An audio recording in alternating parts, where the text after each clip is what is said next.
Então, boa noite. Eu espero que vocês estejam bem, que esteja tudo certinho aí.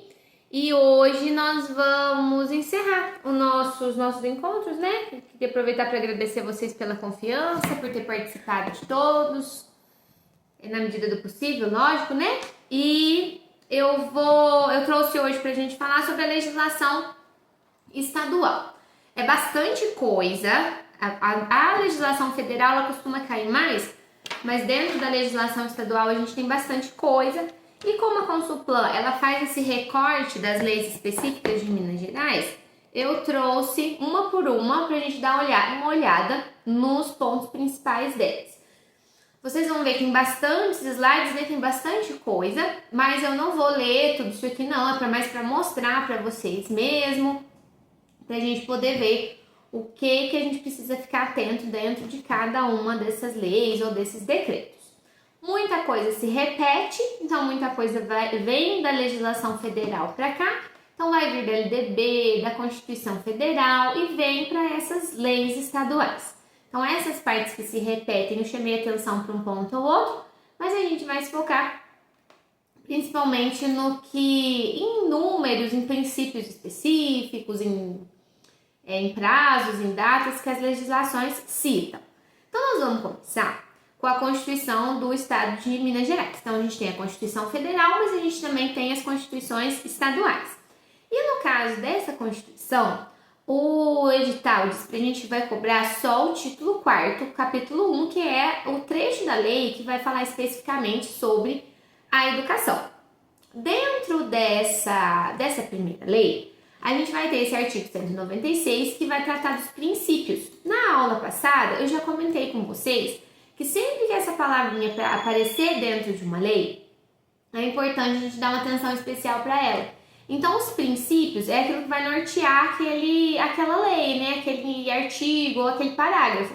E no nosso caso do artigo 196, a gente vai ter 11 incisos. Então, são 11 princípios que vão dizer respeito ao ensino aqui em Minas Gerais. Eu selecionei alguns para a gente dar uma olhadinha, tá? Então, a gente tem aqui preservação dos valores educacionais, regionais e locais, por exemplo, que é um princípio que difere um pouquinho lá da lei federal. Então, a lei federal também fala dos valores educacionais, só que aqui eles vão dar um destaque especial porque é regional e local. Então, a gente vai notar que essas leis específicas de Minas Gerais, elas vão valorizar a região. E o inciso 8º vai falar, seleção competitiva interna para o exercício do cargo comissionado de diretor. Então, é um artigo que vai dizer respeito a como que os diretores vão ser escolhidos em Minas Gerais. Então, em Minas Gerais, as funções de diretor e vice-diretor se dão por eleições. Então, a gente vai ter uma lei específica, não é uma lei cobrada no nosso edital, mas a legislação, a Constituição do Estado fala dela. E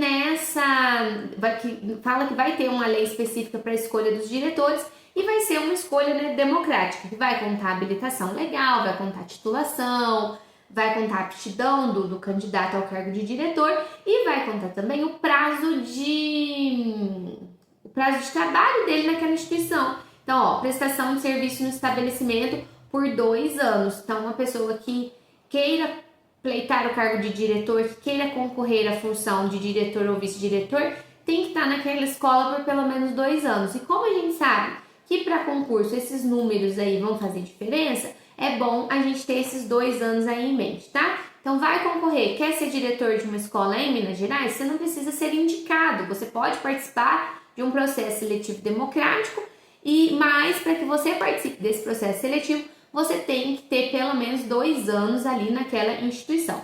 A lei, pelo menos essa lei aqui da Constituição, não fala se você precisa ser efetivo ou se você pode ser contratado, mas fala que você tem que estar há 2 anos ali naquela instituição.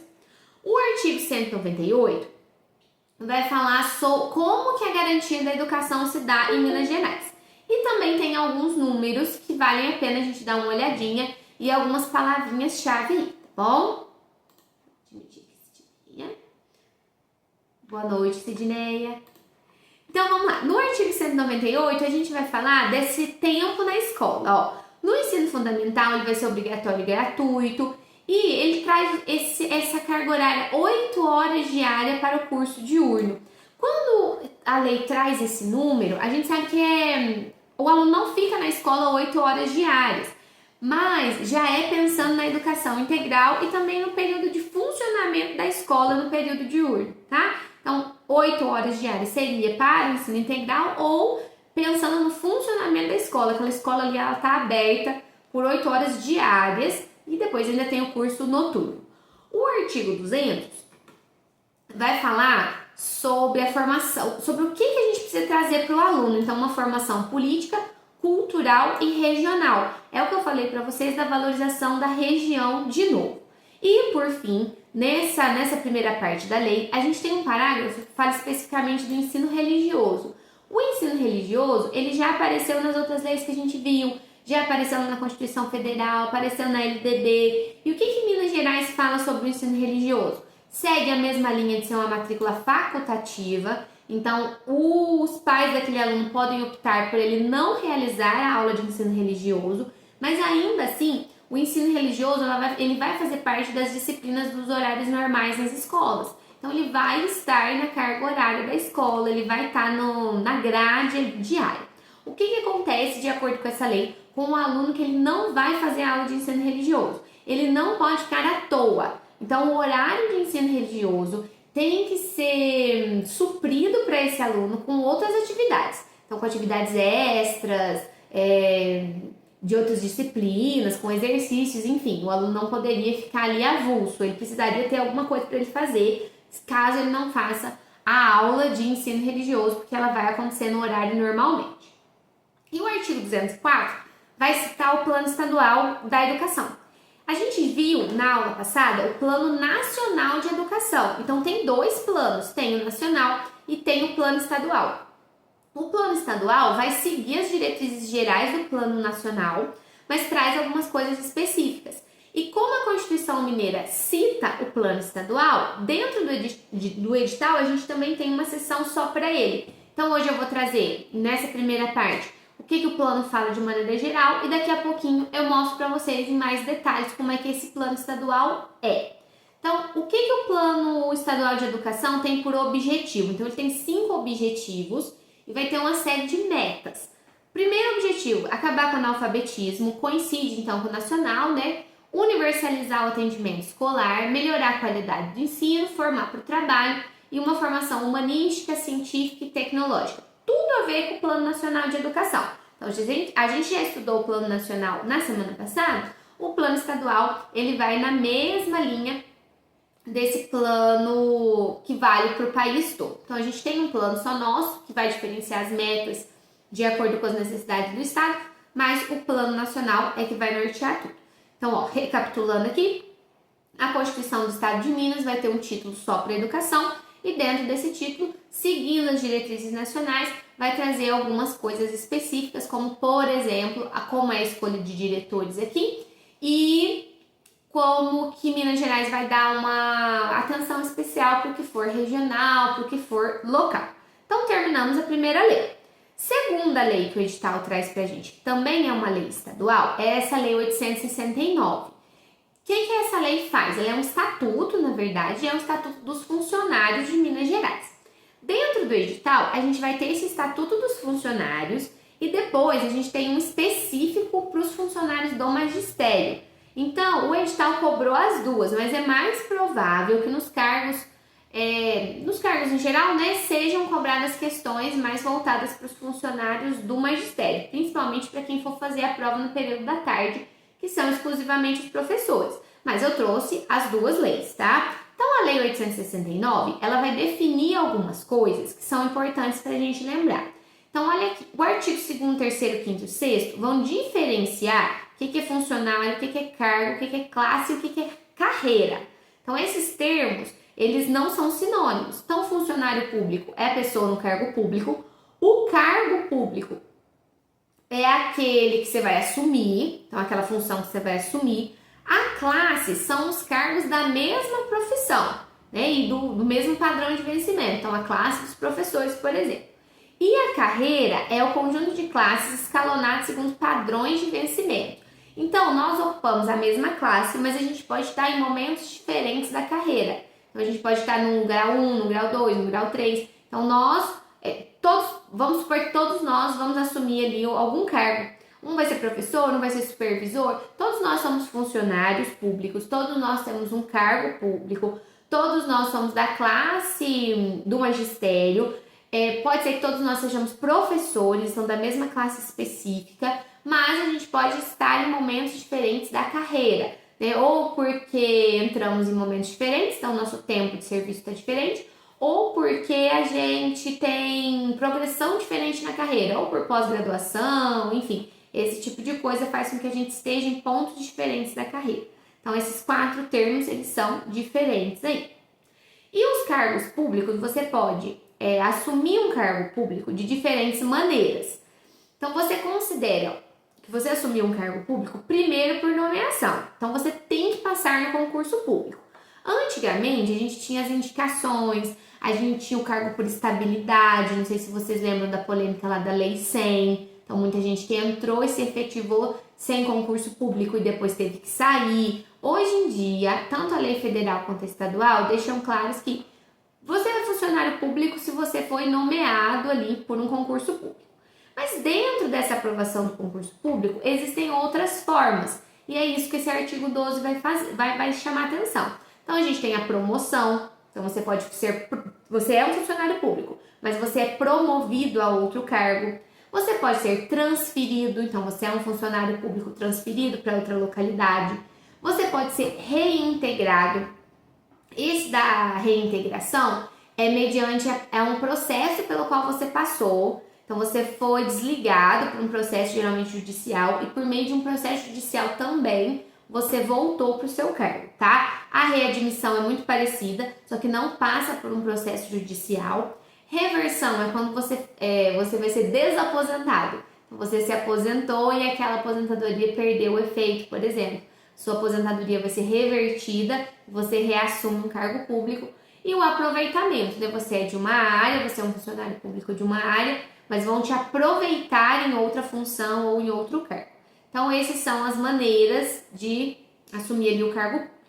E para que você assuma um cargo público, você tem que cumprir alguns requisitos. Então, você tem que ser brasileiro, você tem que ser maior de idade, você não tem que ter nenhum comprometimento com a carreira militar, você tem que estar com todos os seus direitos políticos em dia. Aí tem essas coisas mais subjetivas, né? Tem boa conduta, você tem que passar pelos exames médicos, então você tem que comprovar que você tem saúde suficiente para assumir aquele cargo. Aí, você tem que ser aprovado num concurso público, você tem que atender as condições daquele cargo, quanto à idade. E aí, nesse artigo, tem uma coisa interessante que foi revogada já há muitos anos, felizmente foi revogada, mas que dizia o seguinte, que você não podia ter mais de 40 anos. Então, que você só podia prestar um concurso público e assumir um cargo público se você tivesse menos de 40 anos. Isso aí foi revogado, não existe mais, pelo contrário, hoje em dia, pelo Estatuto do Idoso, a gente tem até incentivos para pessoas, não, 40 anos não é idoso, né? Mas a gente tem um incentivo para que pessoas de todas as idades possam concorrer. É lógico que tem cargos específicos, como na carreira militar, por exemplo, que tem algumas limitações de idade sim, mas não é o caso dos cargos públicos de maneira geral, tá bom?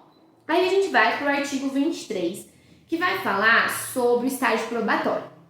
O que vai ser o estágio probatório? Então, esse período que você está ali em teste para você se tornar um funcionário público efetivo. Esse aqui eu também grifei o tempo porque ele varia muito de localidade para localidade.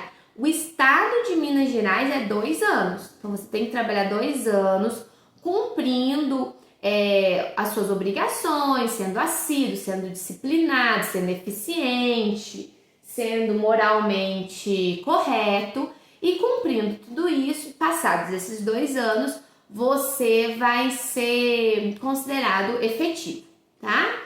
E aí, pessoal, isso só vale para quando você está entrando pelo concurso público, não para quando você está sendo promovido ou para quando você está sendo reaproveitado, porque aí o prazo vai para 5 anos. Mas o mais importante a gente lembrar é 2 anos aqui, tá? Aqui, por exemplo, na Prefeitura de Estiva são 3 anos, então muda dependendo dos locais, mas o estado de Minas Gerais, 2 anos. E aí, isso não vale esse estágio probatório para quando você já é um funcionário público.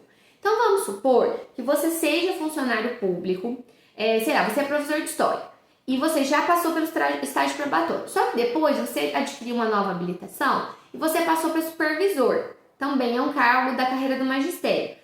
Aí você não precisa fazer o estágio probatório, já é aproveitado desse seu outro cargo. Você sai de um cargo para assumir outro, então você exonera um para assumir o outro, por exemplo. Dá para aproveitar o mesmo estágio probatório, mas é a única exceção, tá? Passou no concurso público, você vai assumir, você tem que tomar posse, você tem 30 dias para fazer isso. Tem as prorrogações, você pode prorrogar por mais 30, mas se você não toma posse nesse período, aí você é desclassificado, né? Não é considerada ali a sua aprovação. Então, ó, se a posse não se der dentro desse prazo, da prorrogação, será tornado sem efeito. Então, você não vai ser considerado nomeado. Tempo de serviço é outra coisa que essa lei vai falar pra gente. O que é o tempo de serviço? Então, é todo aquele tempo que você passou dentro daquele cargo. Entram as férias, entram as licenças médicas, entram as licenças, por exemplo, licença maternidade. Tudo isso é computado como tempo de serviço. E para que serve o seu tempo de serviço? Para depois calcular, por exemplo, a sua aposentadoria. E esse tempo de serviço ele é sempre calculado em dias, que depois, para a aposentadoria, eles vão converter para anos. Vamos supor que você tenha 2 cargos públicos. Você tenha 2 cargos de professor de matemática, por exemplo. Você trabalha o dia todo, vai contar, gente, como uma coisa só. Então, não conta como 2 dias, por exemplo, entendeu? Eu vou juntar esses 2 cargos e depois eu vou contar em dobro. Não, vai contar um só. Você pode juntar, por exemplo, você começou um antes e aí você vai contando, vai acumulando. Mas não conta como 2 profissões, como se fosse um aumentando o tempo do outro, entende? Muita gente da saúde às vezes faz aqueles plantões do 12 por 36 e vai encaixando um dia entre os que estão de folga. Isso não conta como para aumentar o seu tempo de serviço, tá? E é isso que o artigo 90 fala, de acumular o tempo de serviço. As faltas, elas vão ser descontadas. E tem uma questão nessa lei que vai falar das faltas, que é interessante até a gente ver para a gente tomar cuidado quando a gente estiver trabalhando em funções públicas mesmo. Vamos supor que você falte sem atestado, você não tinha motivo, você faltou, sei lá, foi pra praia. E você faltou numa sexta-feira. O sábado e o domingo vão ser descontados do seu salário como falta também. Você faltou numa véspera de feriado, o feriado vai ser descontado como uma falta. Ele não vai ser considerado um feriado, tá? Então, essas faltas sucessivas, elas comem os fins de semana e os feriados. Então, seria um ótimo dia para faltar, né? Na véspera de um feriado ou de um fim de semana. Mas é um dia que não vai ser bom, porque vai contar dias a mais na sua falta, tá bom? E aí, pessoal, se você ficou doente, o que vai acontecer? O funcionário que ele tem algum mal, ele passa mal, ele ficou doente, ele é obrigado a fazer essa comunicação pronta do fato. Então, você tem que comunicar mesmo antes de estar com o atestado em mãos. Então, você comunica aos seus superiores e depois você apresenta o atestado. Então, essa comunicação tem que ser feita e o seu superior tem que solicitar que você seja examinado, que você leve o atestado e tudo mais. A gente sabe que muitas vezes os supervisores, diretores, eles compreendem o caso, até existem casos que a pessoa deixa passar mesmo, você assina lá como se você tivesse ido ao trabalho, tem escolas que fazem isso, mas de acordo com a lei tem que solicitar essa comunicação imediata e essa comprovação, tá? A gente viu o que acontece quando você assume, mas quais são os casos que acontecem para o cargo ficar vago, então? Quando uma pessoa é exonerada, o cargo fica vago. Quando ela é demitida, promovida, porque aí o cargo inicial fica vago. Quando ela é transferida de localidade, se aposenta, toma posse em outro cargo ou morre. Então, são esses os casos que acontece vacância do cargo. Então, o que essa palavra significa? É quando o cargo fica vago. Então, vacância, o cargo ficou vago. E já encaminhando aqui para o fim dessas prerrogativas, o que a gente tem sobre aposentadorias? Então, o funcionário que está ocupando seu cargo ali, ele é efetivo. Quando que ele vai se aposentar? Essa lei, pessoal, ela tem que ser sempre comparada com as legislações mais recentes que tratam especificamente sobre aposentadoria. A gente sabe que teve mudanças recentes. Mas tem um número aqui de todas essas coisinhas que a lei fala que eu queria que vocês olhassem com atenção, que são esses 70 anos de idade aqui. Então, o funcionário, ele é obrigado a se aposentar quando ele atinge 70 anos de idade.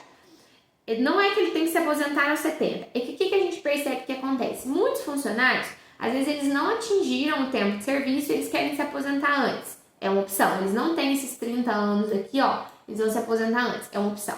Tem funcionários que atingem o tempo de serviço, se aposentam, mas eles querem continuar trabalhando. Isso é uma possibilidade. Só que é uma possibilidade só até os 70 anos. Então, se a pessoa atingir os 70 anos, ela tem que sair. Ela vai ser expulsa, tá? Então, por isso que é compulsório. Então, atingiu 70 anos, a pessoa tem que sair, tá bom? Ou quando ela é acometida de uma doença grave, que a lei vai listar algumas coisas, tá? Por exemplo, a hanseníase, a leucemia, a esclerose múltipla, Parkinson. Então, mesmo antes dessa idade, se a pessoa tem essas doenças, ela é obrigada a se aposentar, ela tem que se aposentar, tá?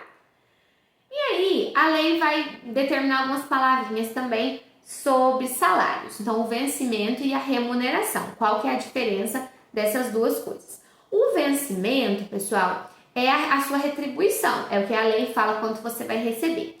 A remuneração é o vencimento mais os adicionais. Então, o adicional de tempo de serviço, adicional de carreira. Então, remuneração vai somar tudo.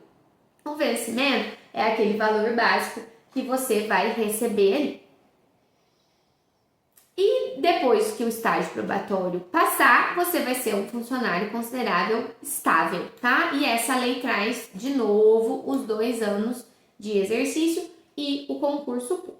Do mesmo modo que a legislação estadual, a Constituição estadual traz os deveres, os princípios da lei, os princípios da educação, essa lei vai trazer os deveres do funcionário. Tanto os deveres quanto as proibições. Então, o que um funcionário público mineiro tem que fazer e o que ele não pode fazer de jeito nenhum. Eu coloquei aqui nos slides para poder mandar para vocês todos, mas das proibições eu selecionei algumas só, tá bom? Depois, se vocês quiserem consultar a lei para ver com calma, tem várias coisas. Dos deveres, tem o básico que a gente sabe, ir trabalhar, né? A assiduidade, ir no horário, a pontualidade. Mas tem algumas outras palavrinhas também que são interessantes a gente olhar. Por exemplo, essa urbanidade. Gente, a urbanidade é você ser minimamente agradável ali no seu serviço, tá? Você tratar as pessoas com o mínimo de respeito. Também é interessante a gente ver esse aqui, ó. Zelar pela economia e conservação do material que lhe for confiado. Então, você é responsável pelos materiais ali da escola, se for o caso do professor. E atender prontamente as requisições para defesa da fazenda pública. Então, se te pedirem alguma declaração, alguma comprovação de renda, você tem que atender prontamente e expedir as certidões que vão te pedir ali, as documentações que o Estado pode te pedir.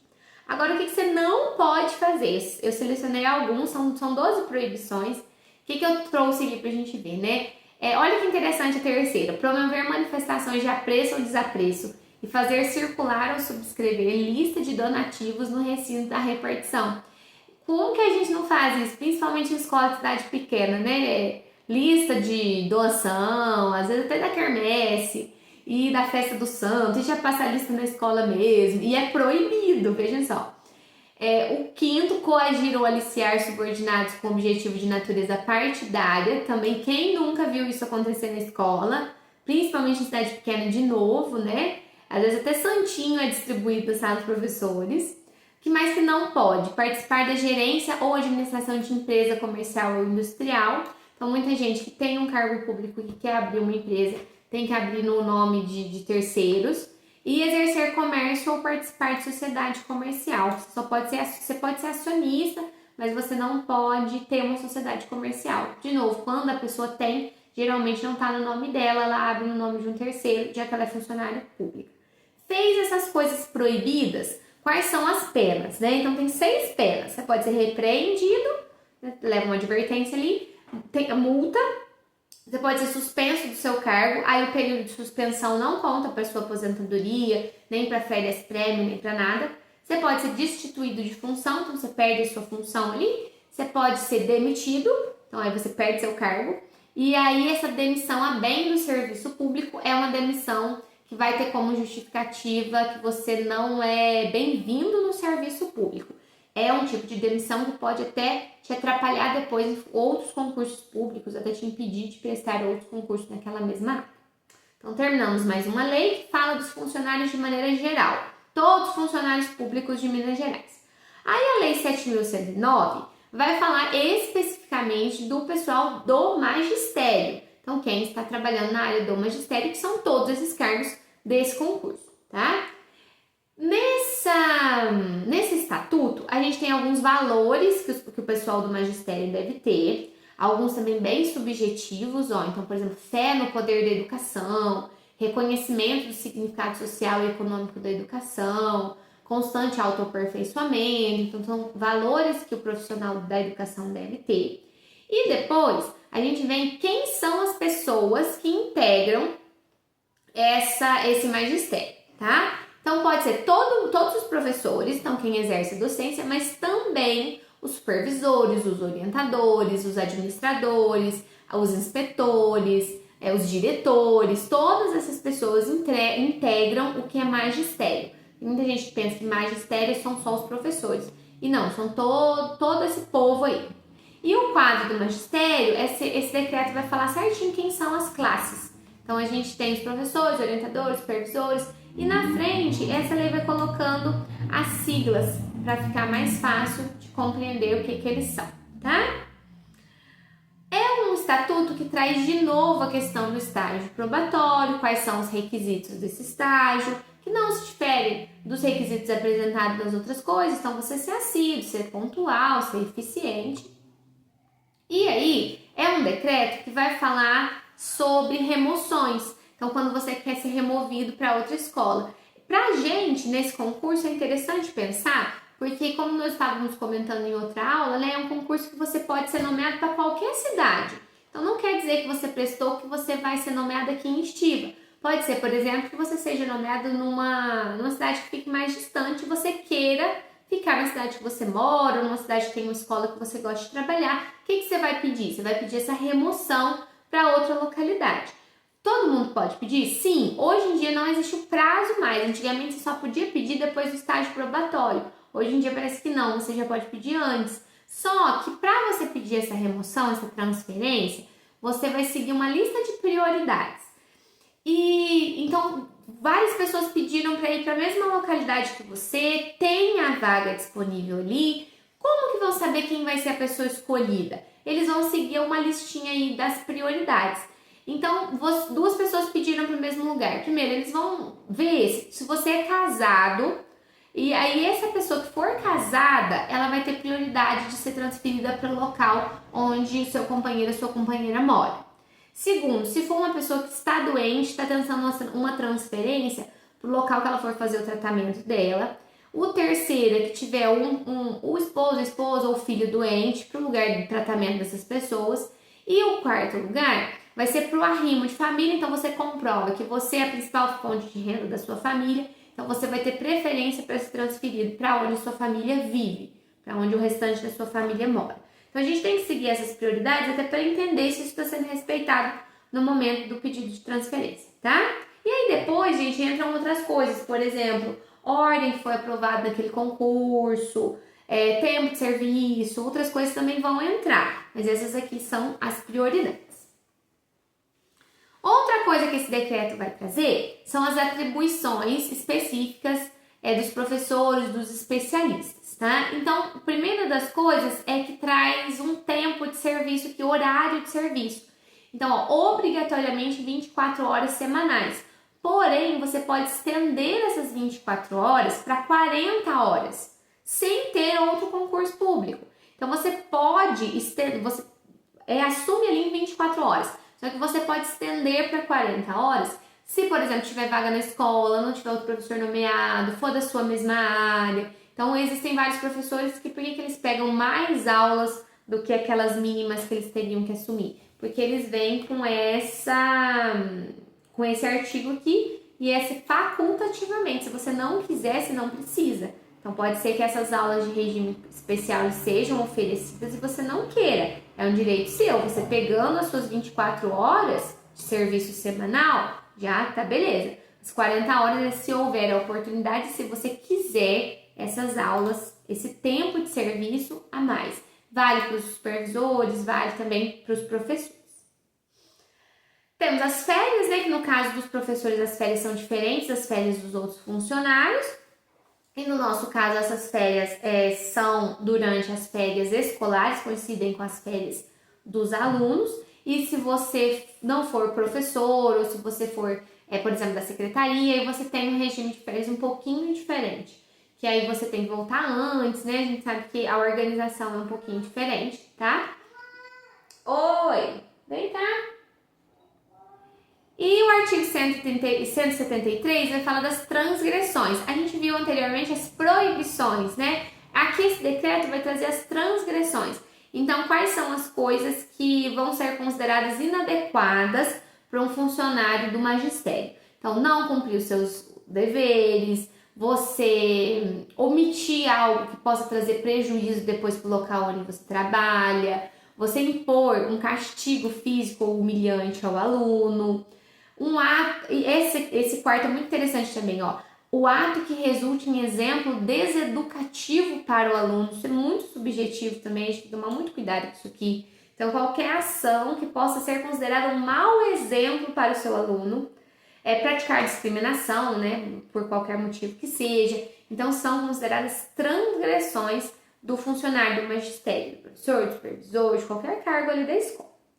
Aí a gente vai para a Lei 15.293, que é das carreiras do profissional da educação. Então, gente, olha que coisa doida, né? A gente vai ter a lei do funcionário público mineiro, aí a gente vai ter o estatuto do magistério e aí a gente vai ter a lei das carreiras do profissional da educação, tá? Então, um dentro do outro, tá vendo? São várias leis que vão falar de coisas muito parecidas, mas que elas vão especificando cada vez mais. Então, aqui a gente tem, de novo, quais são essas carreiras. Então, tem o profissional de educação, o especialista, o analista, o assistente técnico, técnico de educação, analista educacional, assistente auxiliar, todos com as siglazinhas na frente. E a carga horária semanal de trabalho. O decreto anterior falou das 24 horas de maneira geral. Aqui vai falar pra gente da carga horária específica, como que essas horas vão ser divididas. Então, olha só, 24 horas para as carreiras de professores e especialistas, 30 horas para o analista, tá lá na sala, filha, pode pôr, 40 horas para as carreiras do analista educacional, 30 ou 40 horas para as carreiras de auxiliar de serviço de educação básica. Então, agora especificou o que o outro decreto trouxe. Sobre o professor, a gente tem a divisão dessas 24 horas. Então, ó, 16 para docência. Então, desculpa, gente. 16 horas para docência, 8 horas destinadas para atividade extraclasse. E dessas 8 horas, eu queria que vocês olhassem com bastante cuidado isso aqui, ó. Como que essas 8 horas são divididas? Então, você tem 4 semanais que você escolhe onde. E 4 que tem que ser onde a escola determinar. Então, por exemplo, as 2 horas dos módulos vão entrar aqui, certo? Então, você tem 16 horas lá na sala de aula, 4 horas onde você escolher e mais 4 horas que a escola escolhe por você. Podem ser na escola ou não. E aí, depois de especificar, de ir afunilando, a gente vai para esse decreto 46.644, que fala sobre a ética do agente público.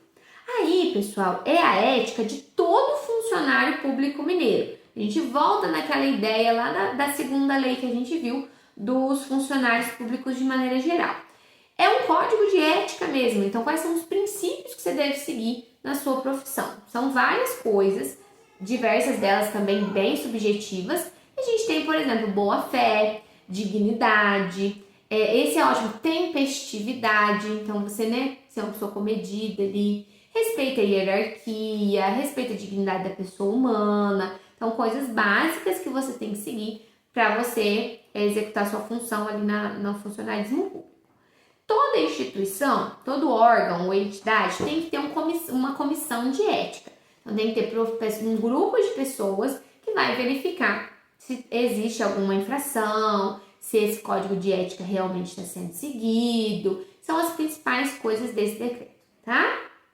E aí a gente vai para a Lei 23.197 do Plano Estadual de Educação. Como eu disse para vocês no começo, a gente vai ter o Plano Nacional de Educação, que vai falar quais são as metas da educação para o Brasil, e aqui a gente tem as metas mineiras para a educação. Muito parecido com o Plano Nacional, eu trouxe para vocês algumas coisas que chamam a atenção mesmo, tá?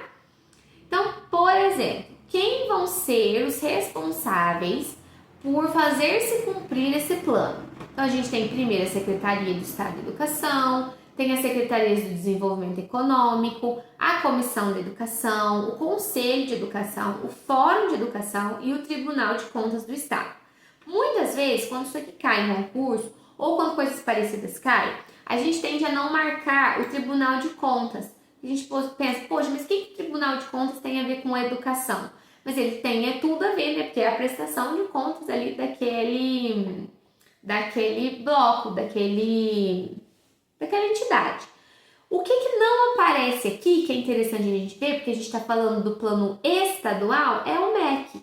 Que o Ministério da Educação ele vai ser uma instância ampla, né? Que vai cuidar do geral. E o Tribunal de Contas entra, mas o MEC não entra. Então fiquem espertos com esse caso de pegadinha mesmo, tá? E aí eu trouxe para vocês algumas das metas. Então a gente tem a universalização da educação infantil, para atender pelo menos 50% das crianças de 3 anos até o fim das metas do plano. E esse plano, pessoal, ele vai até 2027. Então tudo que tá aqui tem que ser cumprido até 2027. A segunda meta vai falar da universalização do ensino fundamental, 95%. O objetivo dele é que 95% dos estudantes concluam essa etapa na idade certa, na idade recomendada. Por isso, as progressões, esse desespero para aprovar aluno é uma das metas que estão tentando cumprir. Universalização do atendimento dos 15 a 17 anos, né? Elevar as matrículas no ensino médio para 85%. Oferta da educação em tempo integral, a gente viu que isso também é uma meta nacional. 50% das escolas públicas atendendo pelo menos 25% dos estudantes. Então não é tempo integral para todo mundo, mas para pelo menos 25%. E tem outras coisas, por exemplo, a alfabetização na idade certa, melhorar os índices, os números da educação, por isso que essa loucura na escola, por causa do SAEB, por exemplo, porque é isso. Faz essa coisa louca pra gente aumentar a nota dos alunos para mostrar que a meta foi cumprida. Basicamente é isso, né? É para inglês ver. E aí a gente vem nessa resolução da Secretaria Estadual de Educação, algo muito específico também desse concurso, das Escolas Estaduais de Educação Básica de Minas Gerais. De novo, tem os princípios, vocês viram que em quase todas as leis essa ideia dos princípios apareceram.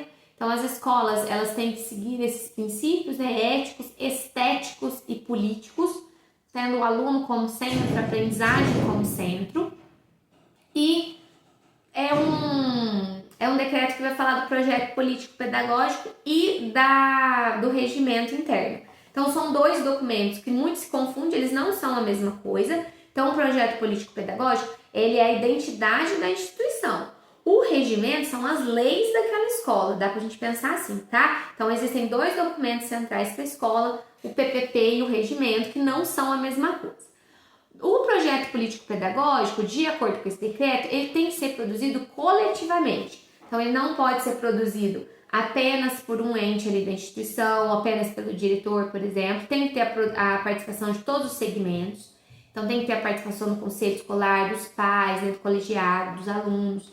E ele vai expressar a identidade da escola. Então, a escola é como se o PPP fosse uma foto da escola, de como que a escola é. E tem que trazer todas as diretrizes para a organização daquela escola, né? Os planos daquela escola, os projetos daquela escola, os objetivos, as diretrizes, as parcerias, tudo. O que o PPP não traz? O que é da obrigação do professor, por exemplo, plano de aula, plano de atividade, isso aí não é do projeto da escola. E às vezes quando aparece em concurso público, eles vão colocar essas questões misturadas, essas alternativas misturadas para você ver o que realmente é o projeto político-pedagógico.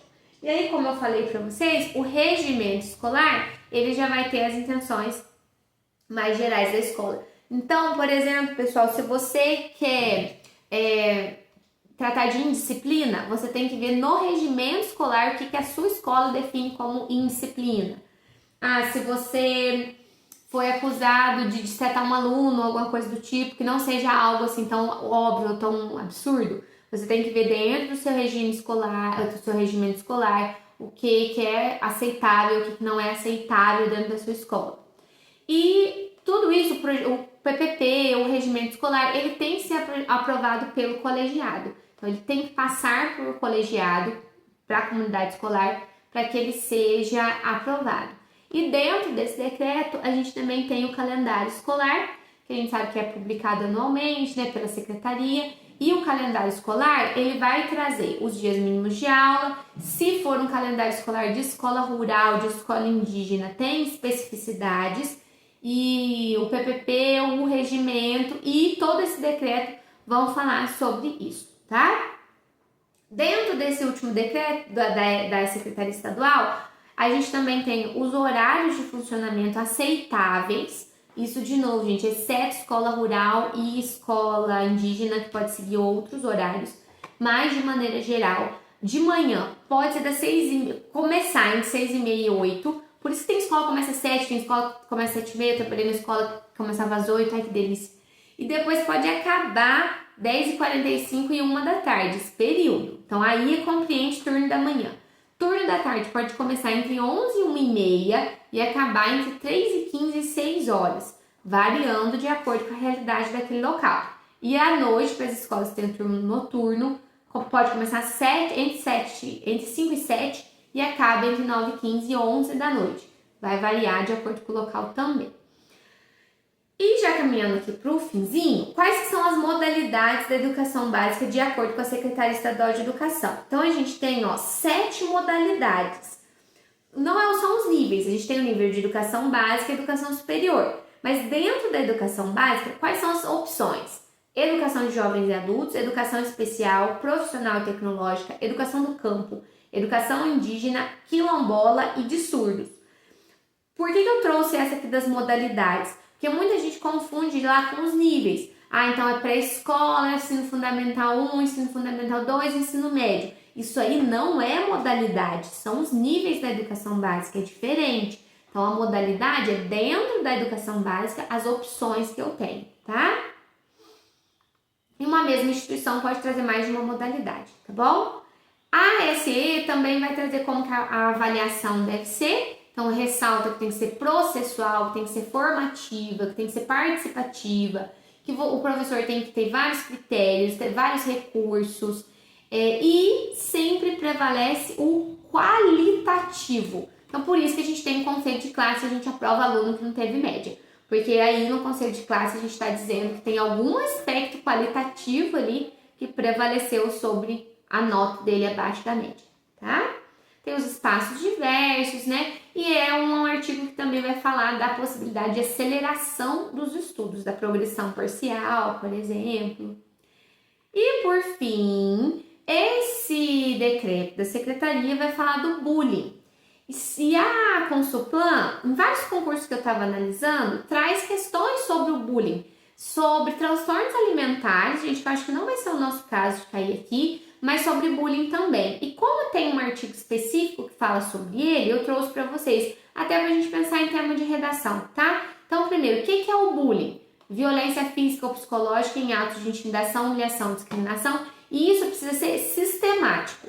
Não é que a criança apanhou na escola um dia, aconteceu, é bullying, tem que ser sistemático, então isso tem que estar acontecendo, apanhou hoje, semana que vem ela apanhou de novo, daqui a 15 dias ela apanhou de novo, tá? Ah, ele foi ofendido na escola. É bullying? Se for sistemático, é bullying. Então tem que estar acontecendo, tá? E aí, pessoal, o que se configura nesses atos, né? Pode ser ataque físico, então pode ser, né, o apanhar, insultos, comentários, ameaça. Esse aqui me chama bastante atenção, ó, os grafites depreciativos.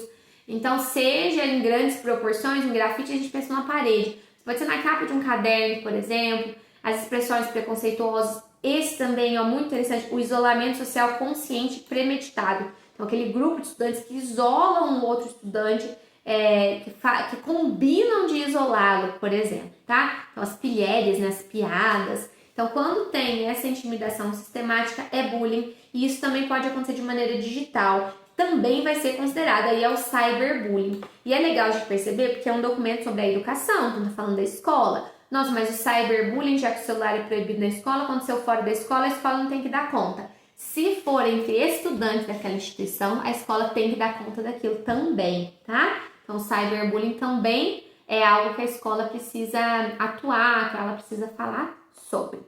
Ufa, acabamos.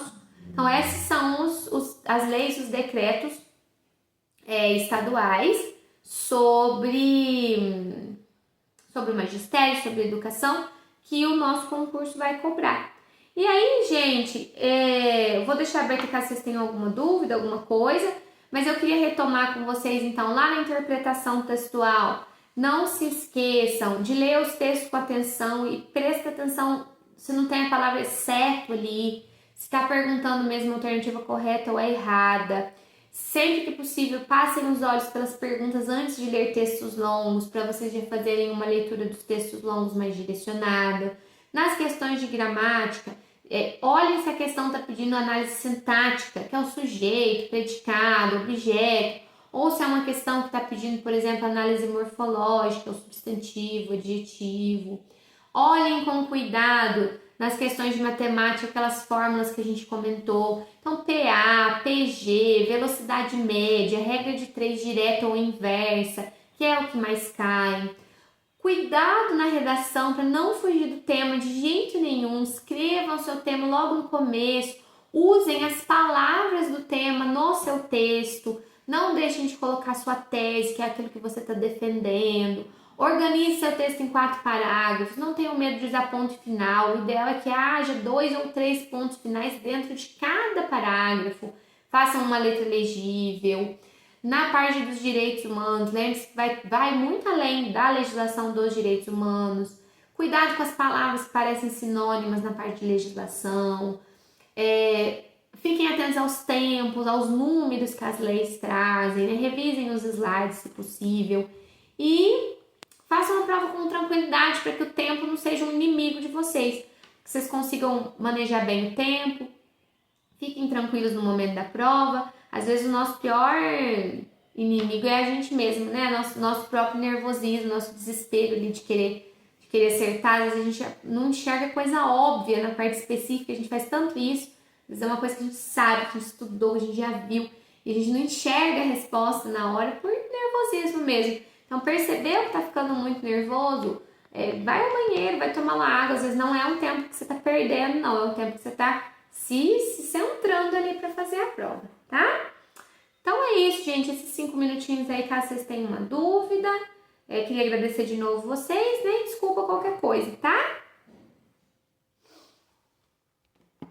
Eu tenho lista de exercícios dessa aula, eu vou enviar para vocês. Só que a maioria dos exercícios são exercícios que eu e o ChatGPT fizemos juntos. Porque a gente não tem quase nada de concurso específico de educação em Minas. Então, não tinha essas questões da Consulplan e fui fazendo no mesmo modelo, tá?